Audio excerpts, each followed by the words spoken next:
যুবকরা জানে ঈদ মানে 500 টাকার চুল কাটিং। কি ঠিক বলছি না ভুল বলছি? যুবকরা মনে করে ঈদ মানে 500 টাকার চুল কাটিং। বাবা লুঙ্গি কেনার পয়সা হয় না, 500 টাকার চুল কাটার লাইন দিচ্ছে। গাছে যদি বাঁদর গাছের ডালে বসে চুল কাটার কাটিং দেখে, আর ঈদের দিনে কিছু যুবকের বাদরামি দেখো, নিজে নিজে লজ্জাবোধ করবে। হয়তো মনে মনে করবে লোক আমাকে বাঁদর বলে, ভুল করে, বাঁদর তো আমার থেকে না বড় বাঁদর। হ্যাঁ, কিছু কঠিন এক পরিস্থিতি। বাইকগুলো নিয়ে এত লাপরোয়া চালায়, এমন ভাবে বের হয়, এমন ভাবে স্টাইল মেরে বেড়ায়। ঈদের আনন্দ মানে আমাদের যুবকদের কাছে ছেঁড়া দান করা, বুঝতে পারছেন না?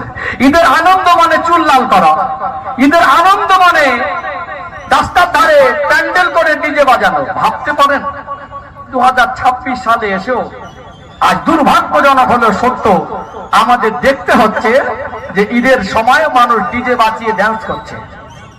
লজ্জা! কত নির্বোধ হতে পারে, কত অপদার্থ হতে পারে, কত খারাপ মেসেজ যায় ভিন্ন ধর্মাবলম্বীর কাছে। তারা মনে করে ঈদ মানে এদের কাছে নাচানাচি, কিন্তু ঈদের শিক্ষা সম্পূর্ণ বিপরীত।